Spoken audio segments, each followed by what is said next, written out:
जे मासमले आशा करुचे तमे माने सबे भले करथिबो। एटा देखो लेग पीस माने चिकन बनावा।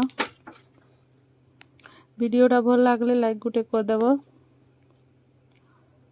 देखो एटा काटी दमा सबू बड़ बड़ लेग माने चिकन सबू काटी दमा पहला तार बाद बनामा। एटा सबू लेग पीस माने वीडियो थी कंटिन्यू रहो। एटा देखो गोटा मसला रेडी करमा धनिया जीरा लहसुन सबू रेडी करमा अदा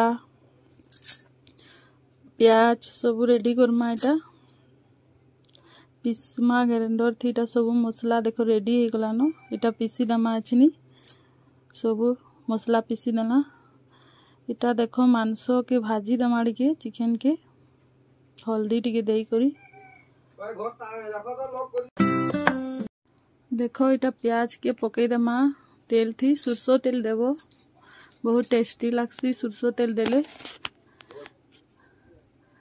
वीडियोटा भल लागले लाइक कमेंट शेयर सब्सक्राइब कर देबो। एटा प्याज लाल ही मसला दे देला सबू मसला के घाटी दमा टिके घाटबो पूरा तेल बाहर बार तो घाटबो पूरा मसला सबू मसला के दे देइछु घाटमा। एटा फुटुचे देखो भाजी हे आइला नो मसला पूरा रेडी हे आइला नो। टमाटर जेन काटी के रखीछु एटा सबू टमाटर दे दमा।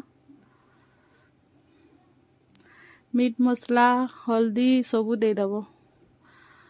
मांसो फिर जिन भाजी को रखी तना एटा दे दमा। वीडियो थी लाइक गुटे गुटे कर देबो। बहुत टेस्टी दिसुचे देखो चिकन तमे भी घरे बनाबो ट्रायल मारबो चिकन कषा केते टेस्टी लागसी।